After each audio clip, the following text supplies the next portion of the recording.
마태복음 11장 28절은 그리스도인들에게 아주 널리 알려진 그런 구절 중에 하나지요.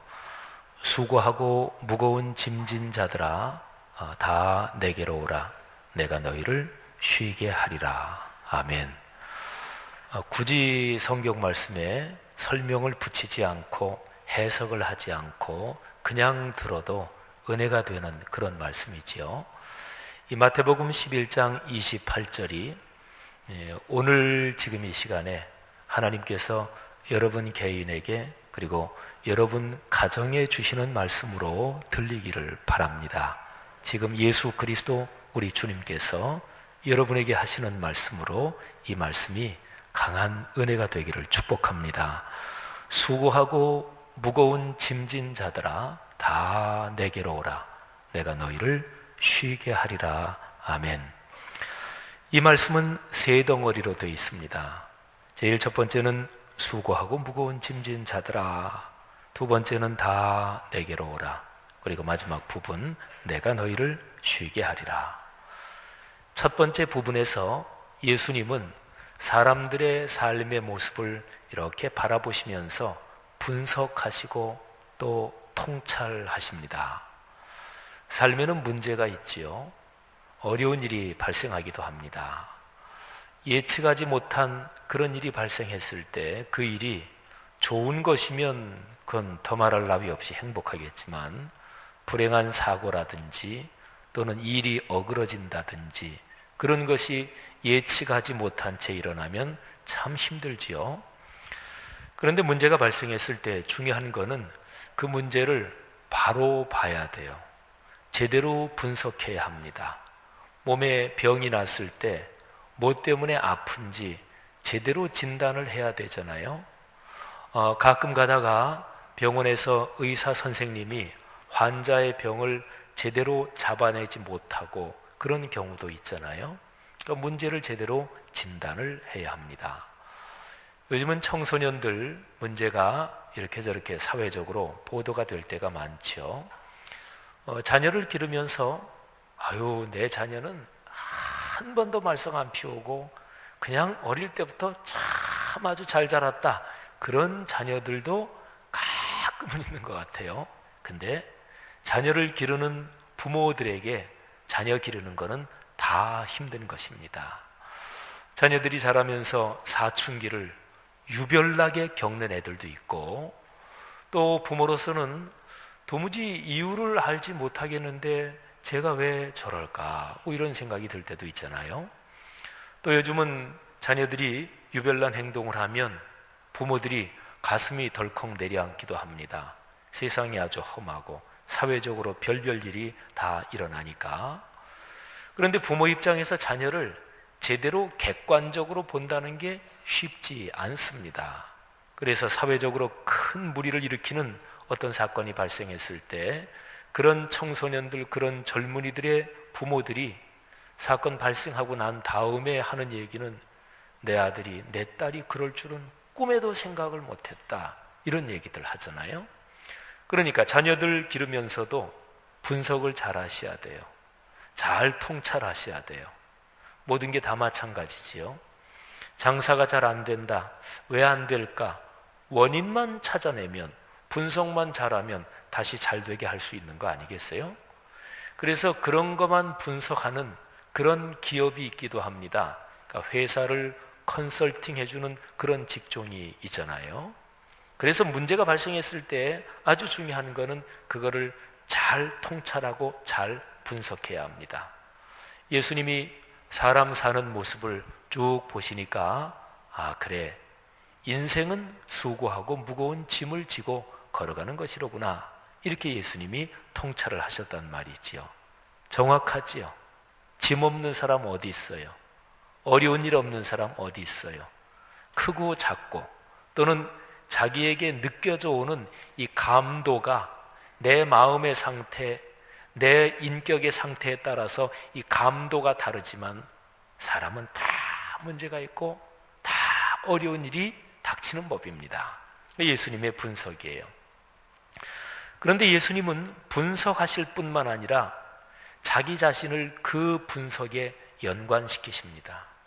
자기에게 사람들한테 오라고 초대하시는 거예요. 세상에는 분석은 잘하는데 그 일에 내가 끼는 거는 나는 원치 않는다, 이런 사람들도 있어요. 사회적으로 보면 누가 분석을 잘하나요? 식자들, 대학교 교수들이나 또는 사회의 전문 지식을 가진 사람들이 분석은 잘해요. 그분들의 전문 분야니까. 예를 들면 전 세계 빈곤 아동의 문제, 이거를 어떻게 해결해야 되나? 교육이 기본이다. 또는 굶주리는 아이들에게는 기본적으로 먹이는 기초적인 그런 건 해야 된다. 분석은 잘하지만, 근데 내가 거기에 구체적으로 연관돼서 일한다든지 봉사한다든지, 그거는 난 그건 원치 않는다. 뭐 돈 몇만 원 하는 것도 나 그거는 싫다. 내가 분석은 잘하지만, 이런 사람도 있을 수가 있지요. 그런데 예수님은 당신이 분석하시고 난 다음에 당신 자신의 삶을 수고하고 무거운 짐진 사람들하고 연결시키는 거예요. 다 내게로 오라. 초대하시는 거지요. 고마운 일이죠. 그죠?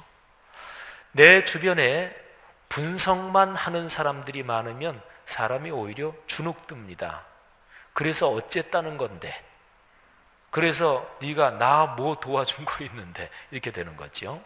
그런데 분석력은 좀 떨어져도 따뜻한 마음을 가지고 내 어려움에 같이 동참해주는 그런 사람이 고맙잖아요.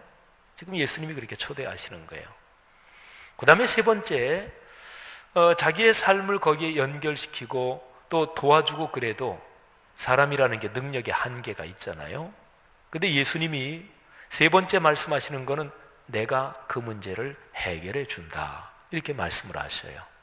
첫 번째는 분석이요, 두 번째는 초대요, 세 번째는 해결이지요. 수고하고 무거운 짐을 짊어지고 가는데 그 사람에게 제일 필요한 것은 무엇일까요? 무거우니까 그 짐을 좀 가볍게 하는 거, 그게 해결이잖아요. 목마른 사람에게는 뭐가 제일 필요할까요? 간단하지요. 마실 물을 주면 됩니다. 굶주리는 사람에게는 먹을 양식을 주면 되고, 마음이 외로운 사람에게는 같이 옆에 있어만 줘도 괜찮고 손 한 번만 잡아줘도 괜찮지요. 예수님께서 말씀하시는 거예요. 내가 너희를 쉬게 한다. 여러분, 한번 이 가을에 우리 자신의 마음, 내 자신의 삶을 한번 돌아보십시오. 피곤하고 지쳤다고 생각되는 분들 계십니까? 인생의 중년 또는 50대에 들어서 어느 날 갑자기 생각하니까 삶이 왜 이렇게 힘든지, 직장 생활 한두 해 한 것도 아니고 그저 20년 30년 했는데 요즘은 왜 이렇게 힘든지, 이 짐을 그냥 다 벗고만 싶고 훌쩍 어디 떠나버리고만 싶고, 이런 분들 혹시 계시지 않습니까? 현실적인 이유도 있을 것입니다. 요즘 우리 사회에 경제적으로 자꾸 어려워지고, 엊그제 뉴스에 보니까 자영업자들이 이런저런 소규모 점포를 하다가 문을 닫는 사람들이 너무너무 많대요. 전체적으로 경제가 어렵고, 또 그러다 보니까 살기가 만만치 않고, 그래서 힘들다, 어렵다, 이렇게 다가오는 감도가 더 짐이 센 거지요. 여러분, 이 가을에 한번 예수 그리스도 그분의 초대에 응해서 한번 내 삶과 내 영혼이 한번 쉼을 얻었으면 좋겠다, 이런 생각을 해봤으면 좋겠어요. 오늘 이 말씀을 통해서 하나님이 여러분 각자에게 마음의 평안을 주시기를 간절히 바랍니다. 오늘 예수님이 수고하고 무거운 짐진 사람, 이 얘기는요, 사람이면 누구나 다 말씀드린 대로 삶이라는 게 어려움이 있지, 이런 차원에서도 이 말씀을 묵상할 수 있고요. 그 다음에 또 다른 각도에서 이 말씀을 묵상할 수 있어요. 성경을 해석하는 성경학자들이 여기에서 수고하고 무거운 짐, 이거를 그 당시에 유대교 그 신앙의 구조하고 연관시켜서 해석을 합니다. 그 당시에 하나님을 믿던 유대교 신앙, 여호와 신앙, 그 당시 신앙의 지도자들이 말이지요, 하나님을 믿는 생명의 신앙을 율법적인 종교로 바꿔버렸다는 거예요. 예수님께서 그 당시에 신앙적인 지도자들, 바리새인들 또 사두개인들한테 이런 말씀을 하십니다. 너희는 사람들에게 종교적 의무를 잔뜩 지게 해놓고 너희들은 손가락 끝도 까딱 안 한다. 이렇게 예수님이 책망을 하십니다. 예수님의 이 말씀은 예나 지금이나 모든 종류의 지도자들에게 아주 중요한 메시지 또는 책망을 준다고 볼 수 있습니다. 모든 종류의 리더십은 내가 먼저 하는 거예요. 내가 먼저 희생하는 거예요. 내가 먼저 섬기는 거예요. 내가 먼저 낮아지는 거예요. 교회 안에도 마찬가지고 사회적으로도 마찬가지입니다. 오늘 여기 예배 참석하신 성도 여러분들 가운데서 교회나 가정이나 직장이나 사회 그 어떤 분야에서나 내가 맡은 직책에서 오늘 이 예수님의 말씀이 연결되는 축복이 있기를 바랍니다. 그 당시에 바리새인들 사두개인들한테 또 예수님이 무지무지하게 강하게 책망하시는 게 있어요. 너희는 사람들을 불러다가 천국에 들어가지 못하게 하고 너희도 안 들어가고 하나님 나라 들어가는 길을 너희가 오히려 막아버린다. 이렇게 무서운 책망까지 하셨습니다. 어떤 것일까요? 하나님을 믿고 예수님을 믿는 것은 여러 종교들 중에 하나가 아닙니다. 엄밀하게 따지면 그래요. 사람에게는요, 하나님이 사람을 원래 만드실 때 다른 짐승, 동물들 또는 다른 존재들하고는 다르게 하나님의 형상과 모양, 하나님의 마음을 이 사람 속에 심어주셨어요. 그래서 사람은 종교적인 존재인 거예요. 절대자를 찾는 존재가 바로 사람인 거죠. 그래서 사람은 어떤 사람이고 간에 종교심이 있어요. 그래서 세상에는 많은 종교들이 존재합니다. 그런데 우리가 믿는 기독교 신앙은 천지를 창조하신 그 하나님, 그 하나님의 아들이 사람 몸을 입고 이 땅에 사시면서 그 하나님을 아는 참된 길을 보여주신 거예요. 그러니까 그런 각도에서 보면 세상에 있는 여러 가지 종교들 중에 하나가 아니라 우리가 믿는 신앙은 이게 참 생명의 길이다. 우리가 이렇게 고백하는 거죠. 그런데 다른 종교들은요, 사람 마음속에 있는 종교심이 있어서 여러 가지 종교가 생겨나기도 하고 그러는데 그 종교는 사람들에게 자기에게 유익하도록 나한테 이익이 되도록 그렇게 사람들이 종교를 만들어 버려요. 그러니까 종교가 타락이 대개가 다 거기에서 일어나는 거지요. 예수님은 말씀하시는 거예요. 그 당시에 신앙의 지도자들한테 너희가 생명의 종교를 율법주의적인 종교로 만들어 버렸다. 뭐가 율법주의적인 종교일까요? 내 공적을 쌓고 그리고 내 명예를 내세우고 그리고 내 체면을 중시하고 내 이익을 챙기고 그러니까 하나님을 이용해 먹으려고 하는 것, 그게 바로 율법적인 종교예요. 내가 이만큼 해서 그래서 내가 이런 축복을 받지, 그것도 역시 마찬가지입니다. 기독교 신앙의 본질은 하나님의 은혜에 감사하는 거예요. 하나님이 하셨다는 걸 인정하는 거예요. 내가 무익한 종이라는 걸 인정하는 거예요. 그런데 그 당시의 종교는 그걸 바꿔버린 거지요. 그러니까 사람들의 삶이 내가 무엇을 해야 되고 얼만큼 업적을 쌓아야 되고 그래야 하나님 앞에 인정받고, 그러니까 이게 얼마나 힘들어요. 거기에 비해서 예수님은 하나님의 은혜를 가르쳤어요. 우리는 죄인들이고 우리는 다 부족한 점이 있고 우리는 한계가 있는데 하나님께서 사랑으로 우리를 감싸주신다. 하나님의 은혜, 복음의 은혜를 예수님께서 말씀하신 거예요.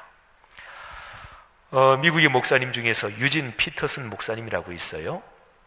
전 세계적으로 존경을 받는 분이고 지금은 80에도 넘으셨나 모르겠네요. 근데 그 목사님이 성경을 개인적으로 번역해 놓은 게 있어요. 책 제목이 메시지인데 성경 구약 신약을 쭉 번역해 놨어요. 그분이 자신이 받은 은혜로 또 성경을 연구하는 탁월한 학자시기도 해서 번역해 놨어요. 근데 그분이 여기 마태복음 11장 28절을 이렇게 번역했습니다. 그분이 이제 받은 은혜에 따라서 상당히 좀 자유롭게 번역했지만 여기에 아주 전곡을 찌르는 그런 내용이 있습니다. 피곤하느냐? 힘이 다 빠졌냐? 종교에 탈진되었느냐? 나에게 와라. 나와 같이 떠나자. 여러분, 여기에 종교에 탈진되었느냐? 우리가 보통 영어로 탈진됐다 그러면 번아웃 됐다 이런 얘기를 하잖아요. 그러니까 진이 빠졌다는 얘기예요. burned out on religion. 종교라는 것, 거기에 치이고 눌려서 힘드냐? 여러분 생각해 보세요. 교회 생활이 힘드십니까? 피곤하십니까? 교회 생활이 기뻐야 되는데 그거 너무나 당연하잖아요. 근데 피곤하십니까? 힘드십니까? 종교에 치이신 거지요. 한번 잘 생각해 보세요. 왜 그런지. 기독교 신앙의 본질은 예배를 통해서 삼위일체 하나님을 만나는 거예요. 그 하나님이 내 삶에 같이 계시면서 손잡고 가시면서 내 삶을 아름답게 행복하게 복을 주시는 거예요. 내 인격이 성숙해서 내가 다른 사람들에게 이 복을 전하고 같이 더불어 사는 거예요. 제가 지금 짤막하게 말씀드린 이렇게만 살면 얼마나 행복할까요? 근데 여기에 본질적이지 않은 게 자꾸 끼어드는 거지요. 목사가 목회하면서 힘들 때가 있거든요. 근데 목사가 목회하면서 어떤 어려운 문제가 있어도 목사의 마음이 한순간에 꽉 평안해지는 때가 언제인 줄 아십니까? 다윗이 시편 말씀에서 고백한 것처럼 다른 데서 제 아무리 많은 좋은 것을 누리는 그런 것보다 주님의 전에서 문지기로 하루 있는 게 더 좋습니다. 말하자면 이런 심정을 가질 때는 그러면 모든 어려움이 일시에 다 풀리는 거예요. 그러니까 내가 목사이기 이전에 하나님의 아들이다. 하나님의 자녀다. 내가 목사로서 누릴 수 있는 권리 또는 받을 수 있는 존경 또는 목사로서 이런저런 사회적인 인간관계의 삶에 얽힌 그런 거 다 없어도 괜찮다. 아버지, 나는 주님 한 분만으로 만족해요. 아버지, 나를 예수 그리스도의 십자가로 구원해 주신 것 그거 하나 너무너무 감사합니다. 이럴 때는 어려움이 다 풀려요. 목사만이겠어요? 장로님이 되신 분들 가운데 그런 얘기하는 분들을 저는 많이 들어봤어요. 장로님 되시기 전에는 신앙생활이 행복했대요. 장로님 되고 나니까 왜 이렇게 교회 생활하는 게 복잡한지. 왜 그럴까요? 내려놓지 않아서 그렇죠. 신앙생활이 참 생명의 길이 아니라 종교적인 체면이 돼서 그래요. 사랑하신 여러분, 오늘 주님께서 말씀하십니다. 쉬게 하리라. 우리의 신앙에서 다시 한번 본질적이고 중요한 것을 꼭 붙잡고 행복과 하나님의 복을 회복하는 우리 모두가 됐으면 좋겠습니다. 자, 그러면 어떻게? 방법이 필요하잖아요. 주님께서는 어떻게 쉬게 하라는 것일까요? 29절 30절에 그 방법이 나옵니다. 말씀하십니다. 나는 마음이 온유하고 겸손하니 나의 멍에를 메고 내게 배우라. 아주 중요한 게 있습니다. 멍에를 완전히 없애준다. 수고하고 무거운 짐, 그거를 완전히 없애준다. 그렇게 말하는 사람이 있으면 사입이라고 생각하세요. 그건 거짓말이에요. 사람이 짐 안 지고 살아갈 수 있어요? 없어요. 육체를 입고 이 세상 길을 걸어갈 동안에 사람은 자기의 의무와 책임이 있는 거예요.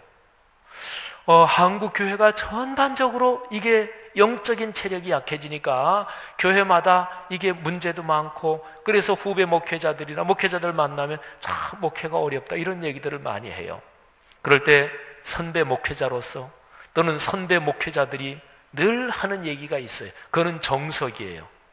다 똑같아. 목회 현장. 좋은 교회? 아니 가시 노릇하는 사람 하나도 없는 교회 있는 줄 알아?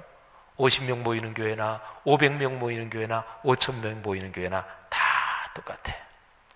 목사가 제 아무리 천사처럼 목회해도 마귀 노릇하는 사람 꼭 한 사람 이상은 있고, 목사가 제 아무리 마귀처럼 목회해도 천사 같은 신자가 늘 있는 거야. 다 똑같대요. 이민 가는 사람들 있죠. 근데 이민 가시는 분들 중에서 아유 한국 땅 여기서 살기 귀찮아 힘들어. 근데 이민 가서 이렇게 만나보면 거기도 힘들대요. 다시 오고 싶대요. 그래서 제가 그랬어요. 뭘 오긴 뭘 와요. 그냥 간데 그냥 정 붙이고 살아야지. 고향이 별거예요. 정들면 고향이지. 여기가 영원한 고향이에요. 나중에 다 영원한 본향으로 다 떠날 텐데 땅 끝까지 가라 그랬으니까 간 곳이 주님이 파송하신 곳인 줄 알고 영주권만 얻고 적절하게 한국 그쪽 나라 발걸치고 그렇게 사지 마시고 그냥 시민권 국적까지 다 취득하시고 거기에서 발붙이고 살면서 주님 복음 전하고, 한국에 요즘 뭐 교통 좋은데 비행기 타고 왔다 갔다 하면 되고. 사랑하신 여러분, 멍에는 없다는 건 거짓말이에요. 예수님은 멍에 없애 주신다고 말씀하지 않으시고 배우라고 말씀해 주셨어요. 그러니까 멍에 어차피 있는 건데 멍에를 매는 방법을 배우라 그러는 거예요. 자, 그런데 예수님의 방법을 배우래요. 내 멍에를 메고 내게 배우라. 그러면 이런 생각을 한번 해보세요. 예수님의 삶은 우리의 삶하고는 다르게 좀 쉬우셨나? 평탄하셨나? 여러분, 조금만 생각해봐도 우리 다 알지요. 예수님의 삶은 인간이 살아갔던 삶의 길 중에서 어떤 면에서는 제일 어려우셨어요. 형극의 길, 가시밭길, 십자가의 길로 걸어가셨잖아요. 그분 주위에 반대자가 없으셨어요? 그분 가까운 사람의 가시가 없으셨어요? 그분이 뭐가 불편할 때 그분은 신적인 치유와 기적적인 능력을 가지고 계신 분이었는데, 당신이 가지고 있는 신적인 능력으로 내가 불편하고 힘든 거 일시의 마술처럼 해결하셨나요? 그렇게 해결하는데 신적인 능력을 사용하셨나요? 아니요. 그랬던 적은 한 번도 없습니다. 참 중요한 일이죠. 그분은 살아가면서 우리가 힘겹고 어려운 거하고 우리하고 상황이 똑같은 육체를 입고 사셨어요. 히브리서 4장 15절, 그분은 모든 일에 우리와 똑같이 시험을 받으신 이로되. 사랑하신 여러분, 그렇게 보면 30절은 이상해요. 주께서 말씀하십니다. 이는 내 멍에는 쉽고 내 짐은 가볍다. 그분의 멍에가 어디가 쉬워요? 그분이 걸어가신 길이 어디가 가벼워요? 십자가의 길인데. 근데 왜 이렇게 말씀하셨을까요? 이 말씀에서 아주 중요한 가르침이 있어요. 예수님은 멍에를 마음으로 지셨기 때문에 가볍다고 말씀하시는 거예요. 29절에 나는 마음이 온유하고 겸손하니. 마음이라는 것은 사람이 살아가면서 사람이 사는 모든 면에서 가장 본질적인 중심 자리, 본질적인 사령탑, 이게 마음이지요.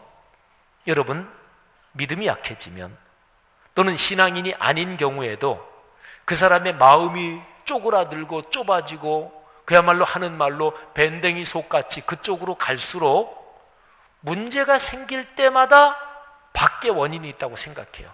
나는 아니고 저 사람이 잘못하고 남편이 잘못했고 아내가 잘못했고 회사 그 부장 그 사람이 잘못했고, 어려운 일 문제가 있을 때마다 밖에 눈을 돌려요. 밖에 원인이 있다고 생각합니다. 근데 문제는 내 마음이라고 예수님은 말씀하시는 거예요. 똑같은 일을 당하고도 한 사람은 막 분노하고 화를 내는데 한 사람은 에이 뭐 그럴 수도 있지 이렇게 넘어가잖아요. 같은 사건을 겪어서 한 사람은 꽉 깔아앉고 그냥 의기소침해지고 세상이 다 끝난 것처럼 그러는데 한 사람은 툭툭 털고 에이 또 하면 되지 뭐 그러잖아요. 뭐가 차이예요? 내 마음이. 그러니까 삶에서 내가 지고 가야 되는 거는 마음으로 지는 거지 그게 다른 걸로 지는 게 아니란 말이지요. 아까 제가 말씀드린 것처럼 우리 같은 목사들은 아이고 목회는 어디나 다 똑같아. 일단 마음을 그렇게 먹으면 그러면 다 편해져요. 아이고 가시 노릇하는 사람들이 있는 거 아이고 하나님이 나 더 기도하라 그러시는 거지. 그렇게 마음을 고쳐 먹으면 그러면 다 편해져요. 마음 먹기 따라 달렸다 그러잖아요. 그 보통 일반적인 유행가 가사에도 나오는 거잖아요. 불교라는 종교에서도 일체 유심조, 모든 거는 마음이 만들어낸다 그러잖아요. 그는 이 세상의 지혜로운 현자의 가르침, 적어도 사이비 종교 말고 괜찮은 종교에서는 공통적으로 다 하는 얘기예요. 그게 어디서 나왔겠어요? 창조주 하나님의 지혜에서 나온 거예요. 어떻게 삶의 짐을 지고 가요? 가장으로서 힘들고 교회에서 직책 맡은 것도 쉽지 않고 또는 자녀 기르는 게 보통 쉽지 않고 자녀로서 나이 드신 부모 잘 공경하고 봉양하는 것도 쉽지 않고 마음을 바꾸면 돼요. 내가 속이 바뀌면 돼요. 이게 비밀입니다. 여러분, 오늘 29절 말씀에서 하나 더 중요한 게 있습니다. 예수님이 마음이 오냐고 겸손하니까 예수님의 멍에를 메고 배우면 그러면 너희 마음이 쉼을 얻는다. 마음이 앞에 뒤에 두 개 나오잖아요. 근데 헬라어 단어에서는 이 두 단어가 달라요. 앞에 나오는 마음은 카르디아, 그러니까 마음이라고 번역될 수 있는 단어예요. 뒤에 나오는 단어는 카르디아가 아니고 푸시케인데 요거는 영혼, 이렇게 번역되면 더 좋습니다. 그래서 영어 성경에도 앞에 나오는 거는 마음, 허트죠, 그죠?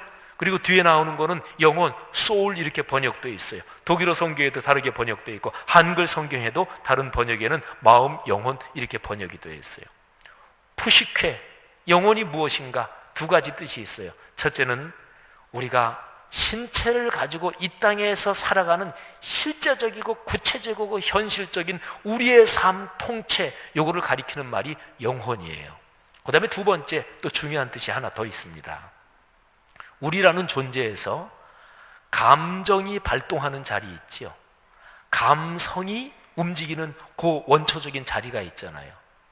삶에서 왜 힘들어요? 감정을 다스리지 못해서. 인격이 성숙하지 않은 게 증거가 뭐예요? 감성을 조절하지 못해서. 현대병 중에 일반적인 게 우울증, 조울증. 우울증은 자꾸 깔아앉는 거고 조울증은 확 올라갔다가 확 깔아앉다가 이게 왔다 갔다 하는 거고. 왜 그래요? 현대적인 삶이 마음의 훈련을 가르치지 못하는 거예요. 그러니까 감성과 마음의 자리, 거기를 잘 훈련하고 거기가 성숙하면 인생은 행복할 수 있는 거예요. 짐이 무겁지 않습니다. 푸시케라는 말이 그런 뜻이 있어요. 사랑하신 여러분, 예수님의 멍에를 메고 배우면 우리의 삶 전체, 그리고 다른 각도에서 감성과 감정의 자리, 거기가 아주 행복해진대요. 얼마나 좋아요. 이런 축복을 사모하시기를 축복합니다. 예수님이 나의 멍에를 메고 내게 배우자 그러시는데, 예수님이 매뉴얼을 이렇게 딱 써줘가지고, 자, 멍에 메는 법 여기 있다. 너 나랑 만날 것도 없어. 내가 그냥 이메일로 보내줄게. 그냥 이거 전달해 줄 테니까 이대로 하면 돼. 예수님이 그렇게 가르쳐 주신다는 것일까요? 아니요. 예수님은 같이 만나시는 거예요. 근데 만나서 멍이라는 게 뭐예요? 소나 짐승이 밭을 갈 때 이렇게 일자로 생긴 그 나무 막대기에서 소 위에 걸쳐가지고 하는 게 멍이잖아요. 한 마리가 갈기도 하고 두 마리가 갈기도 하고. 그런데 그거를 자 한번 매봐, 재어봐. 그리고서 예수님은 옆에 서가지고 야 그렇게 매는 게 아니야, 이렇게 코치해 주신다는 얘기일까요? 아니에요. 팔레스타인 지방에서 겨리소 두 마리가 같이 밭을 가는 경우가 있습니다. 그러면 우리나라에서도 마찬가지잖아요. 그러면 소 두 마리 위에다가 이렇게 멍에를 같이 매지요. 그런데 지금 예수님이 하시는 말씀은 당신이 멍에를 매시는 거예요. 그리고 야 일로 와, 같이 좀 해. 같이 하면서 예수님이 가르쳐 주신다는 거예요. 좋지요. 그분하고 같이 매니까. 인생 혼자 살 수 있나요? 아니요. 다 귀찮고 다 떠나가지고. 그래도 사람은 사람 속에서 살 수밖에 없어요. 그러니까 행복의 비결은 같이 걸어가는 것을 훈련하는 거예요. 예수님이 그걸 지금 해주시겠대요. 같이. 사랑하는 하나님의 자녀들, 형제 자매 여러분, 이 가을에 우리를 한번 돌아봅시다. 우리 영혼과 마음 자리를 살펴봅시다. 어떤가요? 삶의 매정한 현실을 이겨낼 만큼 내 내면이 넉넉한가요? 오늘 나에게 상처를 준 어떤 사람을 그래도 집으로 돌아오는 길쯤엔 너그러이 용서할 수 있을 정도로 내 영혼이 풍요로운가요? 아니면 하룻밤 자고 나서는, 또는 예배를 드리거나 말씀 묵상을 하고서는 다시금 내 마음에 하늘의 평안이 흐를 정도로 그렇게 내 영혼은 건강한가요? 우리네 삶은 마음이 넉넉하지 않고서 살 수 있을 만큼 호락호락하지 않습니다. 오늘날 세상에서 영혼이 충분히 강하지 않고는 영적 품위를 유지할 수 없습니다. 건강과 재산은 그냥 저절로 지켜지지 않습니다. 가장 가까운 사람 사이도 늘 좋은 것만은 아닙니다. 좋은 길인지 확인할 수도 없는 온갖 유혹의 손길이 우리 주변에 너무 많습니다. 어떤 때는 그야말로 한 치 앞도 내다볼 수 없어서 두렵기도 하지요. 사랑하신 여러분, 안전한 길을 주님께서 얘기해 주시잖아요. 나랑 같이 배우자. 내가 같이 지고 같이 한다. 사람이 살면서 연중에 1년을 이렇게 살아가잖아요. 연중에 일정한 시간은 내서 내 영혼을 가꿔야 돼요. 거기에서 모든 게 나오니까.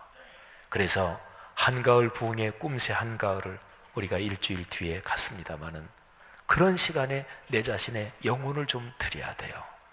필요하면 직장에 특별 휴가를 내든지 일주일 동안 새벽에 열심히 일어나서 참여해보고 또 저녁 예배도 참여하고 그리고 낮에 남는 시간에는 좀 산책하면서 한강변에 나가서 성경책 가지고 읽든지 내외간에 좀 산책을 하든지 시간을 내야 쉴 거 아니겠어요?